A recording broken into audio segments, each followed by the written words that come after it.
Okay, well, thanks so much for coming out this early to listen to what might be quite kind of an intense deep dive into a new way of imagining a language to talk about infrastructural development related to art and advanced technologies.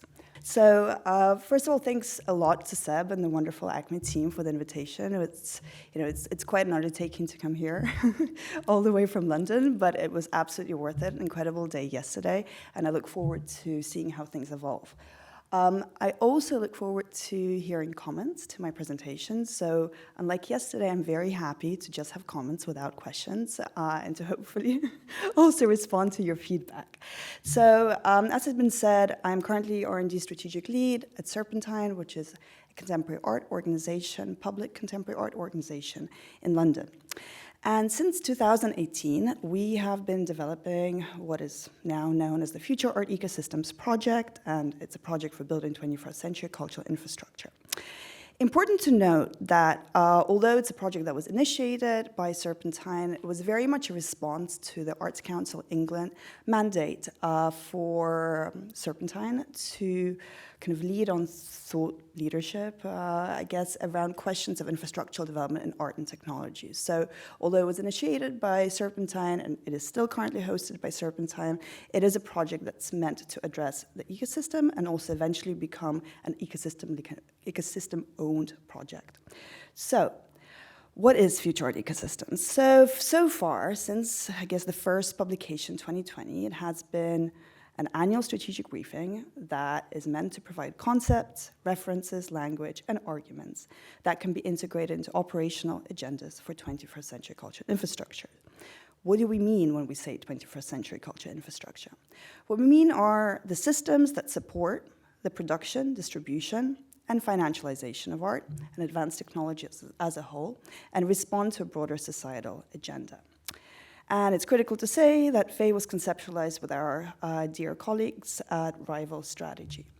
So I just wanted to kind of talk very briefly about what motivated this project. So there are really two key reasons for why we thought Future Art Ecosystems could be an interesting contribution to the conversation around organizational development in the art space.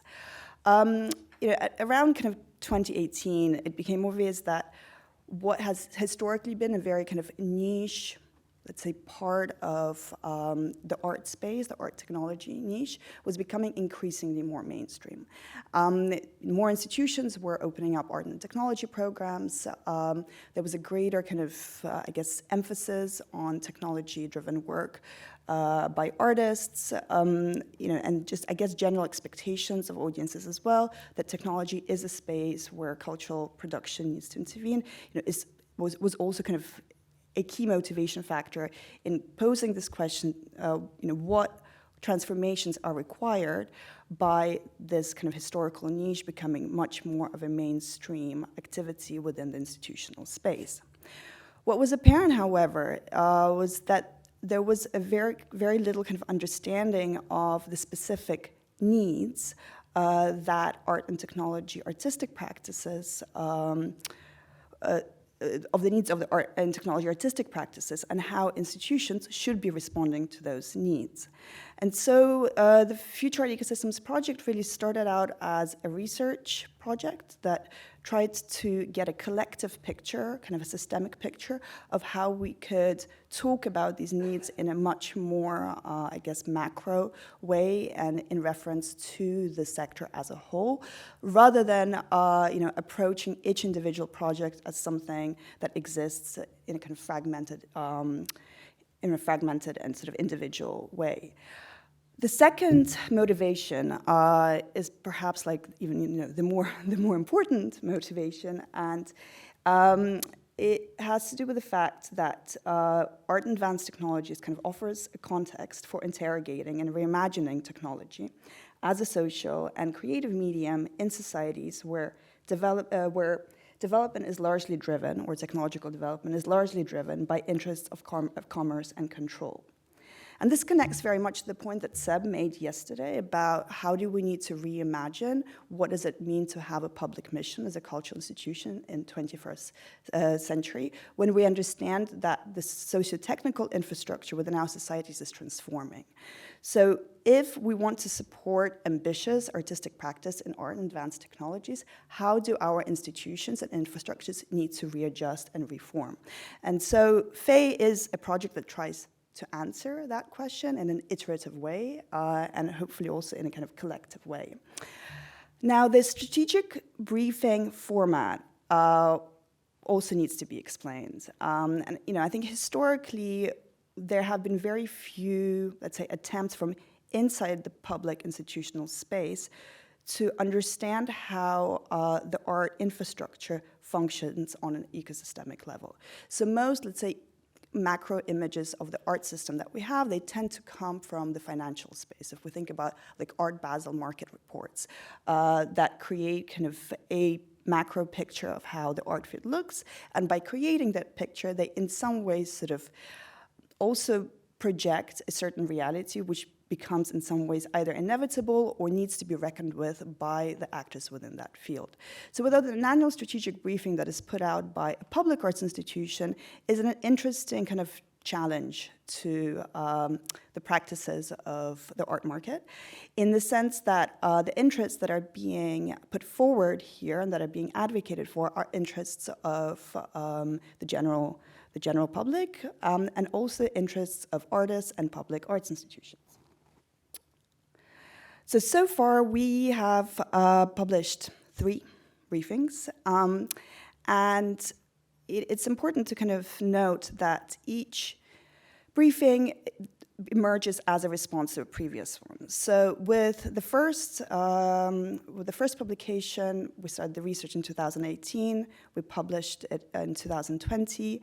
The focus was really on trying to charter the territory for investigation and to really understand what is the infrastructural space of art and advanced technologies. Who are the key players? What are the key ways in which this space is being shaped? After this initial kind of, let's say, interrogation of the space, we got some conclusions, and I will share these conclusions with you in a few moments.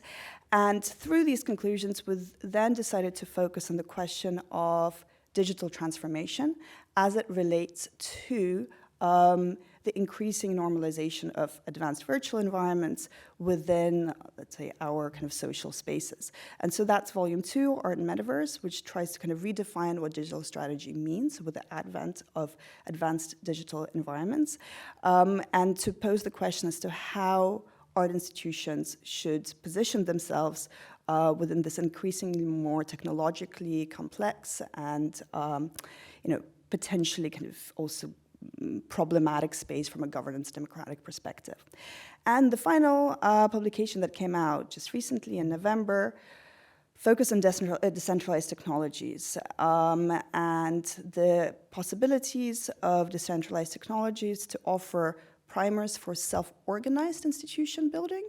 So on the one hand, we wanted to steer clear of, let's say, not necessarily steer clear, but we wanted to sort of shift the conversation, I guess, from the focus on NFTs to a conversation on organizational development, infrastructure building, and governance.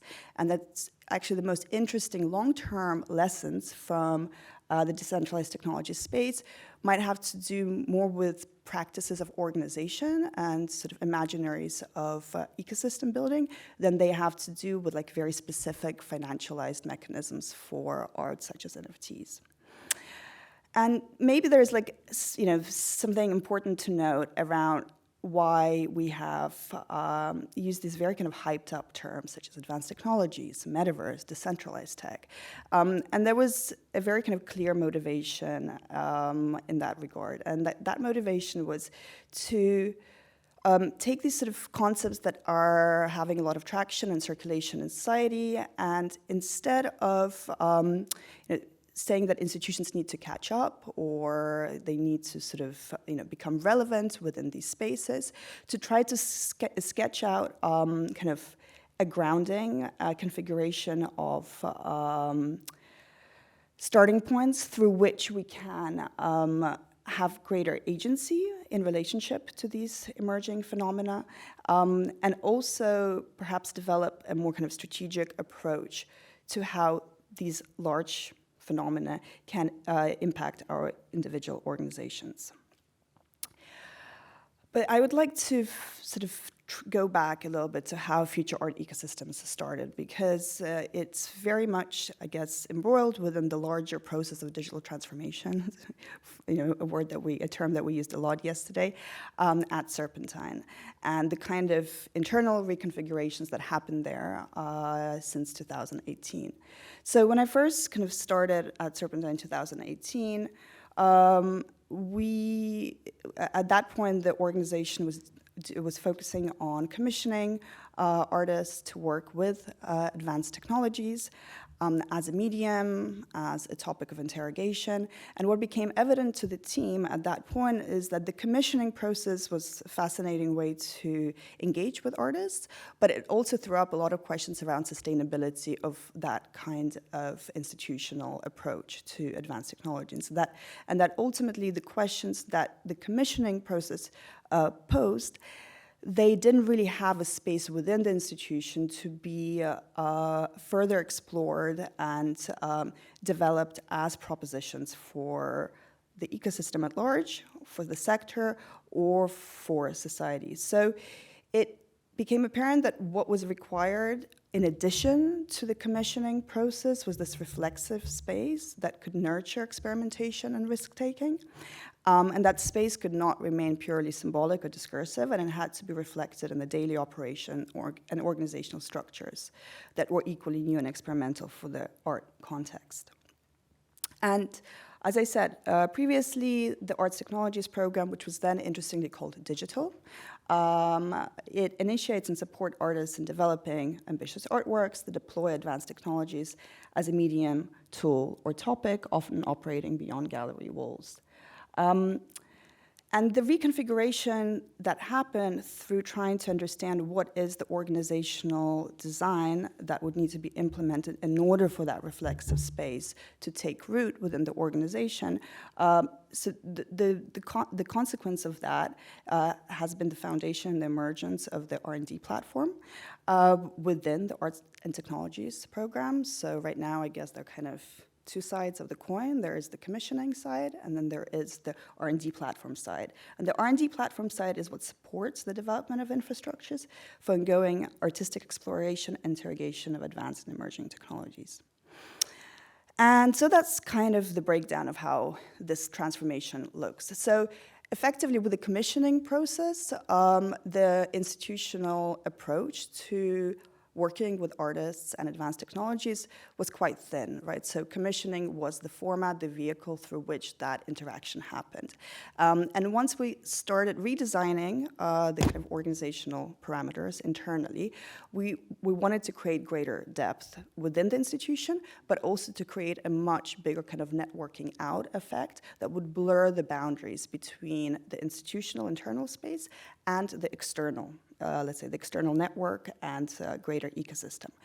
So within commissioning, we have this slightly more layered approach than existed previously. And I guess for people working in institutions, perhaps this, this might resonate in the sense that in order to develop a set of new operational processes that are seen by the institution, you kind of need to name them. So when commissioning exists as just a lumped approach to working with an artist that is given a particular timeline, a particular budget, and off you go.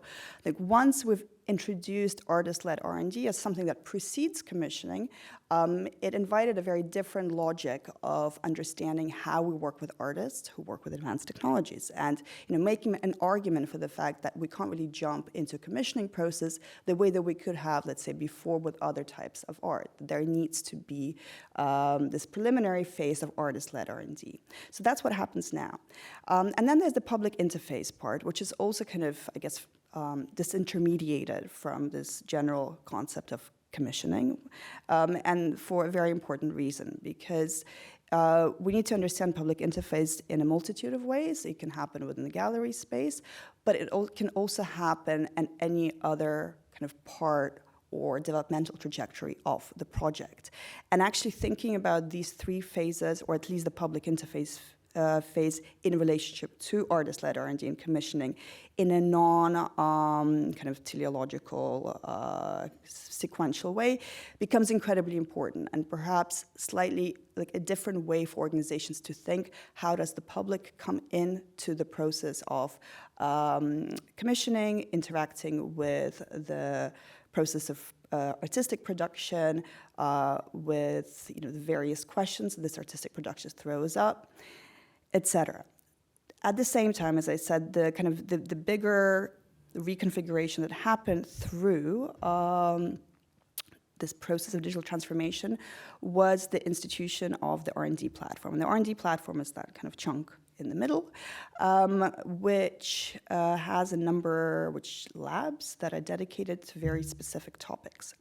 And these topics emerged as areas of interest through the commissioning process. So what we decided would be important to do is to use the commissioning process as something that informs areas of strategic developmental importance as it relates to specific technologies or to specific infrastructures, like, for example, the legal lab.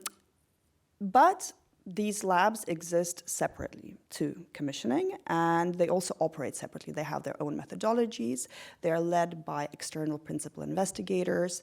They kind of operate through a much more networked out kind of collective intelligence approach, and they have relatively loose relationship to the left side of the department.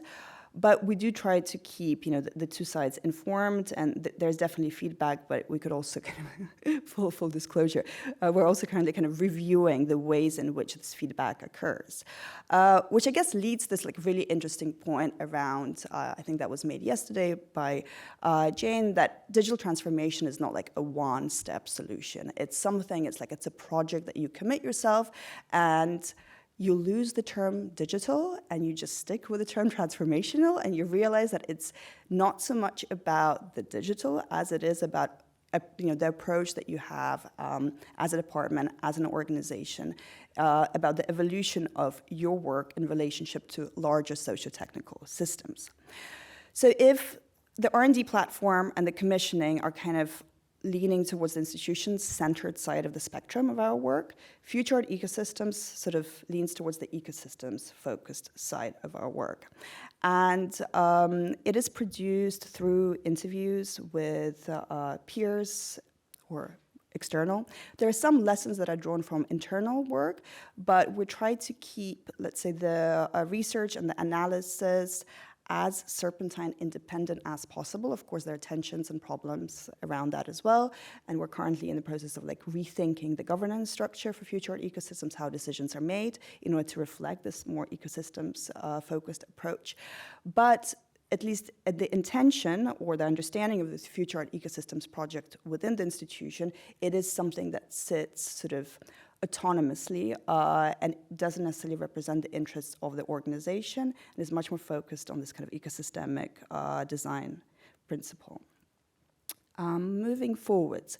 So when we try to sketch out the roadmap, or at least the problematic space that we're targeting with Future Art Ecosystems, and this is 2018. We came up with this A/B list together with Marta Ferreira de Sá and Benedict Singleton of Rival Strategy. And these are kind of the key, let's say, conditions that we wanted Future Art Ecosystems to have an impact on. So singular art world, problematic, transnational contemporary art regime, kind of problematic in terms of its homogenizing way of functioning and kind of ultimately stifling innovation and diversification. So emergence of planetary system of art worlds was the thing that we'd be advocating for with Future Art Ecosystems. Structural contradictions between art world and art industry, and this is to say that, art world from a position of, let's say, ethico-political stances tends to be on the progressive side. When you look at the art industry practices, there are some of kind of the most predatory, kind of neoliberal financialized practices that you can find. So there's clearly a problem and a contradiction there that is very difficult to kind of resolve in a very direct way.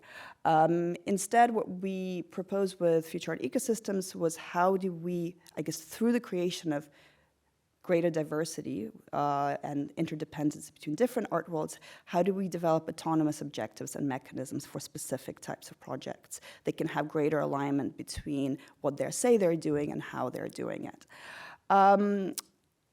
Formally present microscale lens on macroscale issues. This is just basically to say that there is a lot of critical commentary on various critical societal conditions, and this is definitely the case within the tech, within, let's say, technology, critical technology, art. And we wanted to understand how could we, instead of just doing critique on the technological condition, how could art generate mesopolitical collective activity, meaning how could it actually intervene into space of technological development, or at least narrativization of technologies that could have wider societal impact. And we saw that as a really infrastructural, organizational question, rather than simply kind of a cultural, political one. I'm not going to go through all of them. I guess maybe the one that's kind of important to quickly go over is reform or revolution. And you know, I think that's generally how we think about change or transformation in the art field. You know, do we like reform certain functions of it, or do we just blow the whole thing up, right? You know, we heard that conversation yesterday in relationship to copyright and you know, the underlying kind of capitalistic structures that drive that particular practice. You know, and it's something similar, I guess, could be said about the art industry. You know, is it worth reforming it, or do we just completely get rid of it and build something new? And the approach that Future Art Ecosystems takes is that we ultimately do need some kind of ground on which to sow the potentials for the future. And that ground needs to be sown within our existing institutional contexts. However, we do hope that these existing institutional contexts are, you know, the aim of that is not to just reproduce the existing institutional context, but to actually allow them to become the grounds on which further forking can happen, and this planetary system of art worlds could emerge. So, Future Art Ecosystems 1. As I mentioned in the beginning, this was really like a landscaping exercise where we tried to find the key coordinates of what the space is from an infrastructural approach and to start developing this kind of new language. Now, full disclosure, there are a lot of heated opinions about the new language stuff, and it's a very polarizing issue. Some people love it because I think it is really important to invent a new language if you want to start practicing in a different way. Other people find it really alienating, completely illegible, and think it's actually a problem. You know, we could have a lengthy discussion about this. Perhaps this is something for the conversation after I finish the talk.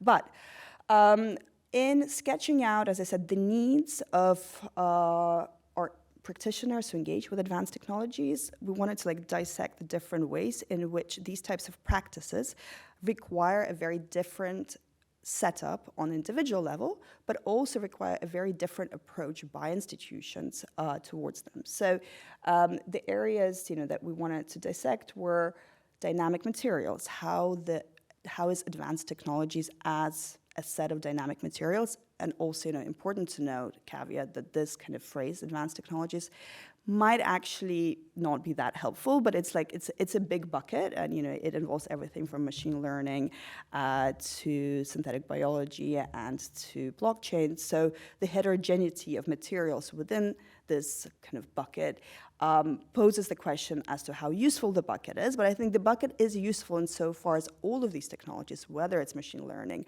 or blockchain, they're dynamic materials. And the dynamism of these materials means that the way that artists work with them is very different to how most institutions conceive of artists working with materials within studio practices. And one of the consequences of the way that artists work with dynamic materials is that they need to develop extensive networks of specialists who are able to, you know, be their teams in working with these highly complex materials and in kind of becoming ultimately co-authors or at least stewards within this work. In the process of that, in the process of the construction of this transdisciplinary and transsectorial teams, what happens is new narratives are constructed. And this new kind of construction of narratives is what I alluded to in the beginning as a really important feature of why we need to support art and advanced technologies in the public sector, because it is really the only space where the narrative construction can really differ from the narrative construction that happens through commercial markets or through, specific political kind of predatory projects. What our research also revealed is that because of the, let's say, know-how that's required to work with advanced technologies and to develop networks within those spaces, artists who are successful within those spaces tend to have success in adjacent fields. This means that usually they will have backgrounds in, in technological development. They could be they could have worked in gaming industry. There might be architects or designers or scientists. And so this poses kind of a question about art school as a key infrastructure that prepares artists for the future of their professions and careers, and whether that infrastructure is kind of currently supporting artists in a particularly productive way in order for them to enter into this space. And when we mapped out these kind of needs, we then posed the question, what kind of infrastructural provision exists currently to cater to these needs? And the first answer that we had to put out was that the art industry is entirely incapable of supporting these needs as it stands. And so as a result, most artists, they tend to develop what we've called infrastructural plays, which is sort of ad hoc, kind of situational infrastructures that support their own artistic practice. This means that there are only very few people who can really make it in this field, because this requires, as I said, a high level of know-how, high level of professionalism, high level of connectedness, and also the possibility to finance this type of practice.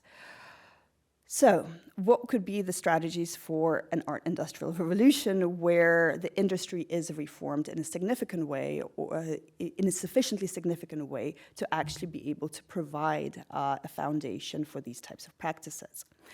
And so here in this kind of 2x2, we kind of sketched out what we feel is the state of play, so to speak, or, as I said, this kind of landscape of infrastructural reality.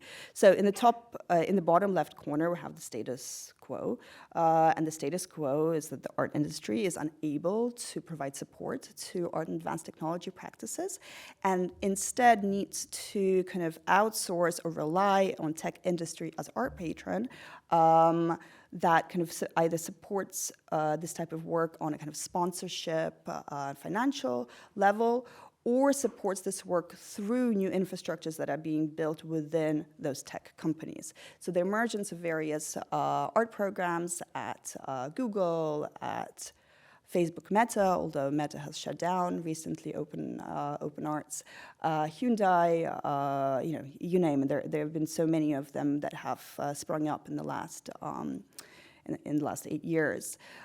So that's kind of one stilt that is deployed as an infrastructural stilt to make up for a lack of proper provision within the art sector.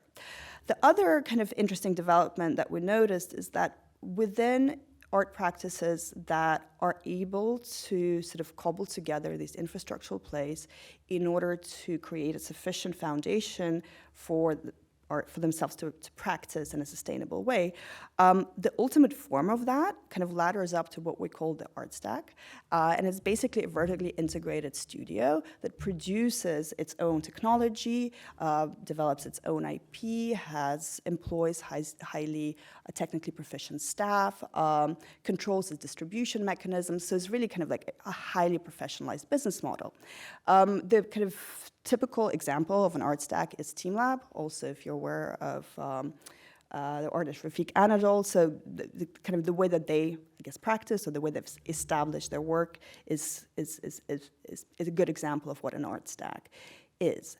Now, the problem with art stacks is that in theory, well, that's not the problem. The thing is, art stacks potentially present an interesting way for institutions to also kind of digitally transform in a sufficiently sophisticated way, but they're highly kind of proprietary project-based systems.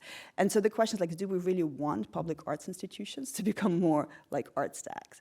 And this is where the kind of future art ecosystems, I guess, ideological orientation makes itself visible, where we're like, no, this is not really a good way forwards. What it will produce is a typical oligopolistic market where we have a few really big art stack institutions that kind of control the way that art and advanced technologies field is evolving, and are really kind of setting the tone for the development of this space and attracting all of the resources. So instead, we position that what we need is a 21st century cultural infrastructure that is publicly accountable. And that's where we leave future art ecosystems one, where we're like, well, we kind of mapped this out, we saw the problem zone, and this is the thing that needs to be developed. Now moving to future art ecosystems two, so this was researched and produced during the pandemic. So that's already a really interesting kind of backdrop condition to how we were thinking about 21st century cultural infrastructure and what would be required to develop it. And this is where we decided to focus on the metaverse for two reasons. So the first reason was, within that kind of period, 2020, 2021, there was a lot of investment going into gaming technologies. And the game engine really emerged as this key technological protagonist of what could potentially ladder up to planetary scale computational system of a kind of simulated metaverse world. Of course, a lot of it, there was as much hype as there was kind of reality to these ambitions, and we see that now where a lot of these metaverse projects have been, there's been very little talk about metaverse recently, and I think that kind of shows how that particular period was very much aligned with a kind of a speculation bubble, which may not kind of manifest in specific technological advancements. But in any case, what became evident is that what we termed advanced virtual environments, whether they become metaverse spaces or not, are kind of a staying condition of our digital realities. And so the question that we posed was like, how do we approach digital strategy if we understand advanced virtual environments to be kind of a key building block of the way that reality operates? And I think, we were very wary of not alienating organizations that actually don't really care about the metaverse. But at the same time, they are organizations that are part of the larger kind of socio-technical infrastructure of our societies. So there's this kind of strange condition where on the one hand, some of these questions are not relevant, yet you're still within kind of the economy of a society that where this phenomenon is a reality. So our question was to ourselves was how do we formulate a digital strategy approach that can be sufficiently flexible, malleable, and modular, that different organizations can get on board with it and populate it with their own understandings of that concept. And so we came up with the idea of UX of art, a user experience of art, which tried to get out of this physical-digital dichotomy and instead focus on the production of the experience of art, either with working with artists or with communities, and the need to start from that experience as what informs digital strategy or organizational strategy, and then think about the tooling for that, rather than starting from the tooling and then thinking how do we remain relevant by integrating this tooling or being present within Fortnite or whatever else. So we also gave examples of kind of art-adjacent spaces where it seemed there has been kind of a much better negotiation or kind of integrated approach into thinking about the role of advanced virtual environments in relationship to these spaces, namely obviously game technologies, but also architecture, and at that stage, there was various experimentation around blockchain and metaverse. So on the left-hand side, this is the transition that I was talking about, getting out of this dichotomy between physical and digital, which is the white cube model, where the aim of the digital strategy is to mirror physical activity, and to shift towards like a different conceptual frame, which is the UX of art, that also necessitates a rethinking of what the curatorial process is actually about. So rather than kind of focusing on presented objects as unique and finalized, it's focusing on the experiences, which might also be iterated in the course of their interaction with the public. Now, within the standard white cube model, we understand this that the objects are presented to a general anonymous viewership. But if we're starting out from the experience of art as the foundation, it means we really need to understand who are our users and who are our stakeholders, right? So this kind of invites a much more, nuanced approach to how we understand our stakeholder groups to be. And it goes even beyond the typical kind of audience segmentation strategies that are used by marketing communications departments, arts institutions, and really kind of asks the organization the question, which communities are you serving? And these communities can be actually not just external communities, they are also importantly internal communities. They're the people who work in the organization. They're the artists with whom the organization works. They're actually potentially the funders as well of the organization. What's the relationship, what's the relationship there? And so how do we make the UX of art like a really tight core that informs every single part of the way that we structure these relationships with different stakeholders? I guess in terms of the physical kind of environment, with COVID, we understood that this overemphasis or like over-identification of cultural institutions with their physical spaces is both a blessing and a curse, right? On the one hand, it creates connections to local communities, it creates a sense of space. On the other hand, it forces institutions to complete identity crisis when situations like COVID-19 happen. So then the question is like, how do we reimagine what that cultural, what institutional identity is, and how do we develop meaningful relationships with our communities and audiences, even when we don't have this brick and mortar space as the core or the sun around which our thinking about our identity revolves. And the UX of art approach proposes that it's ultimately a question of like deeper integration with either artistic production processes, meaning this is kind of going back to this sort of R&D side of things, meaning that the value that at least cultural organizations that work with artists to produce new work bring is that they're working with artists to create this new work. And this new work does not, sure, it's great to have a public space within which you show it, but if the ultimate mission is to work with artists to create the new work, how can we put greater resources towards that and think about distribution and public interface in more creative ways, or in ways that sort of depart from the standard envelope solution of showing things within the brick and mortar institution. On the right-hand side is sort of a layered, I guess, kind of specification of what it would mean to engage like really meaningfully and in-depth way with the infrastructural confrontation of, let's say, the metaverse condition. And this sort of full stack approach kind of shows how the individual digital strategy with the institutions is fully kind of, it's fully integrated or interdependent with so many other infrastructural and policy decisions and economies and markets that it's hard to, like, it would be delusional to think that the individual strategy could have some kind of impact in this very kind of complex infrastructural space.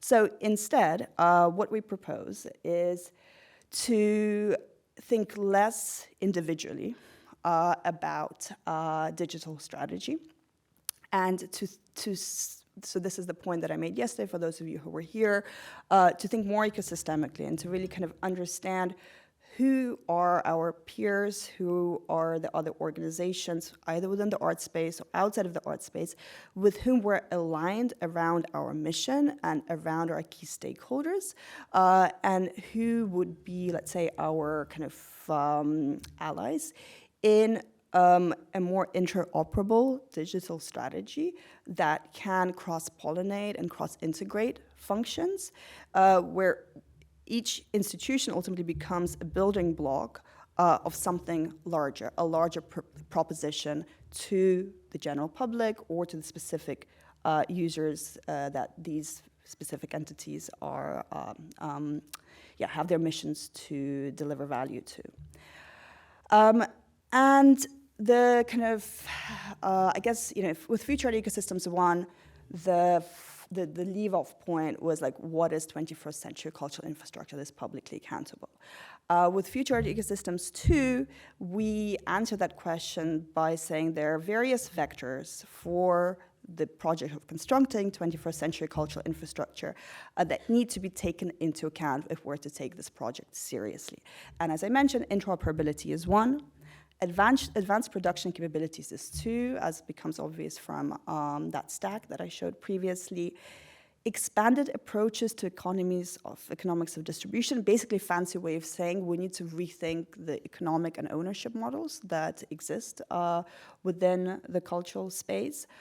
And then understanding kind of users as stakeholders, problematic language, but I guess it's the only language that is specific enough to say that we shouldn't just think about our audiences on the receiving end and what the kind of metaverse conversation or advanced virtual environments or digital conversation, however we want to call it, really kind of throws at us is that the broadcast model is kind of over. And so if we want to develop a model for engaging with our publics in a way that still is true to our institution, and Jane mentioned yesterday, this kind of question of the fear that institutions have on delegating agency over decision making to their audiences and publics. But if we consider our audience and publics and our users as stakeholders of the very processes that drive our organizational work, it means that we can form more nuanced and more sophisticated and long-term relationships with them. But none of this work can really happen if the only measure by which we have to measure the success of organizations is footfall or number of clicks online.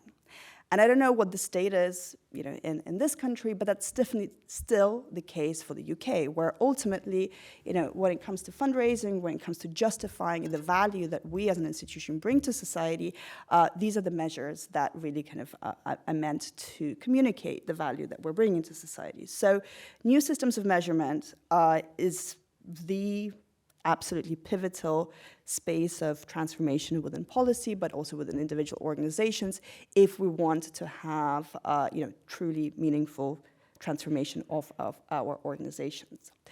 So finally, Future Art Ecosystems 3, which is the final in the trilogy, and also, I guess, I'll speak about it in a few moments, it kind of concludes this phase of the Future Art Ecosystems project. Focuses on decentralized technologies. And we, once again, took a similar position. The way that we approached the kind of the metaverse conversation is, on the one hand, we kind of wanted to leverage the hype bandwagon of what was happening, in terms of public attention to this space. On the other hand, we wanted to create a completely different set of reference points when it came to talking about the space than were currently in circulation. Because if we think about what's the first thing that people think about when they think about decentralized technologies or crypto, they think NFTs, they think speculative markets, financialization of art, etc. So we wanted to shift away from that and rather focus, so the way that we focus on metaverse on the kind of game engine as a key technological protagonist that is creating a different cultural context and different infrastructural set of possibilities. Here, kind of our key protagonist was the smart contract, and understanding the smart contract as a really important cultural shift in the way that we approach infrastructure, and that it does something quite fundamental to how we think about structural relationships between entities and actors, and how we're accountable for these relationships in the long term, and also what decision-making and governance experiments could be possible through this technology as a backbone. I mean, you can't put everything on chain. This is a complete delusion. But as a sort of provocation around the foundational logics of organization, the smart contract is a really powerful, powerful tool and symbol. So what we did with Future Art Ecosystems 3 is we kind of dissected the decentralized tech space and tried to find kind of primitives and new patterns for 21st century cultural infrastructure, where effectively the kind of experimental aspect of the blockchain space could give us some interesting insight about building new organizations or building new forms of interoperable protocols within the existing art space. We did not shy away from critique within this specific publication. Generally, we try not to get into, let's say, the kind of cultural critical conversation in future art ecosystems because there are a lot of other spaces for it. But here, we had to kind of point to the obvious pink elephants in the room when it comes to decentralized technology space, namely that, still kind of governance and financialization are really tightly entwined within that space, and that's a problem, and that's something that really needs to be resolved if this is going to serve as some kind of publicly valuable infrastructural proposition. Then there's the clear question of the legal durability of a lot of these structures and how they interface with mainstream legal structures. And finally, how public value is actually articulated and defined within that space. But, being optimists also, we thought that what's really interesting about using the cultural space as a use case for for decentralized technologies is that we can try to answer a lot of these questions through organizational experimentation. I will talk about one specific project in a few moments that tries to do that. So our proposals kind of leading out of that publications are all about interoperability and about, as I said, the idea of weaving together new ways of connecting different organizations, different time-specific projects in order to offer better infrastructure for art and advanced technologies. And so the three pathways that we kind of identify are this kind of continuous service architecture, where ultimately, the possibilities of the art space to be a really productive and generative space of art and advanced technologies are all there. What it lacks is the connecting up of the value chains that are able to fund new infrastructural development for this work. So there's that area work. Then there's the distributed ownership part, and that is super interesting because what I think the blockchain space also does, it sort of points to the fact that the institution of ownership, exclusive ownership, is a very time-specific, and and as we heard yesterday when Mimi was sort of talking about in the archival talk about the possibility of about the fact that archives is in some ways such a Western phenomenon because we love to hold on to stuff and we love for that stuff to accumulate in value as capital, and there are cultures within which actually entropy is the valued approach to continuity or to passing on possibilities and opening up space for something new to emerge. So similar with ownership, there's no reason why ownership cannot be reconfigured, or at least cannot be assessed for its different component parts and become a vehicle for aiding greater interoperability within the cultural sector. And that kind of leads to a much more modular approach to infrastructure building. So yesterday I made a comment about the fact that perhaps infrastructure building in this case, it's not like building railroads. And I think that's a really important, also potentially, some people might disagree, controversial way of approaching infrastructure building in relation to art and advanced technologies, that it's kind of too high risk for the cultural sector to build railroads for art and advanced technologies. We do, however, need to build modules that provide agency for this space, but these modules cannot be developed through exclusive ownership by individual organizations, because then we're back into the art stack proposition and the problems of proprietary models. So how do we achieve this kind of construction of modular infrastructure that is commonly owned, but also understands the kind of lessons of the tragedy of the commons, also is kind of sober about the political and economic realities within which we operate. And that's a big question. And that's the question that in many ways animates the future of future art ecosystems after these three publications. So I guess, can the most recent wave of decentralized experiments yield tools and insights into composable and polycentric forms of organization and institution building with cultural, political, and financial durability? That's sort of the question that we're posing, and that we will be investigating through further strategic briefings, but they will be much more oriented towards this question, and through actual kind of infrastructure experimentation. So that's the pivot. And I'll give you just an example of a project that we're working on now that tries to kind of manifest this vision for actually building and experimenting with infrastructure, rather than just focusing on the strategic elements of what FAE has done so far. I wanted to introduce partial kind of common ownership as a relational approach to the institution of ownership in art. This is a project that we are collaborating on with an organization called Radical Exchange. It's an organization it's actually a movement for next generation political economies that was born out of a book called Radical Markets by Glenn Weil. And in many ways, the mechanisms that that book and also the organization, the Radical Exchange, works on, they sort of leverage the mainstreamization of the decentralized technology space, but they're oriented towards traditional structures. So they don't rely on blockchain, or they don't rely on any specific technology, although smart contracts would be a good way of implementing and enforcing these models of ownership.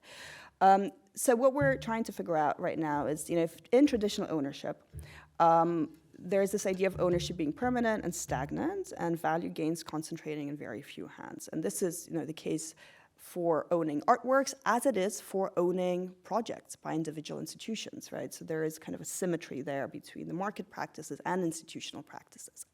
Within partial common ownership, there's the idea that ownership needs to be a dynamic and potentially kind of changeable value relation,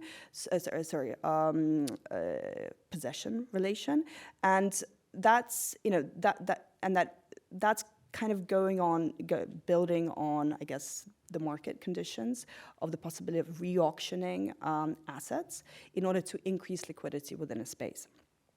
And with partial common ownership, basically what happens is that every so often, an asset or a project is kind of re-auctioned in order to generate a fee for the original producers, who may be artists, but can also be communities or networks that are associated with the development of their original work. If the work is resold, it passes kind of hands to the new owner. The new owner is obliged to do exactly the same within the same period of time. And so there's the kind of resale royalty aspect to it, but there is also the sort of idea of a relationship being structured between the possessor of the artwork and the community that has developed the artwork. And that's a very different way of understanding the role of ownership and the institution of ownership within the cultural space to the one that we currently have. And so we're working on this project with Radical Exchange. As you can see, it's still very raw. We're trying to figure out what kind of infrastructure would be required to make this a reality. And we're actually holding a workshop on the 23rd of February. If anybody wants to join, please do. It'll be a deliberation workshop that we'll be doing online. So I'll finish up here. This is the report. You can also sign up to our newsletter. We run events, we do community calls, we do a lot of knowledge sharing. So yes, please, it'd be lovely to be in touch. And yeah, I look forward to your comments. Thank you.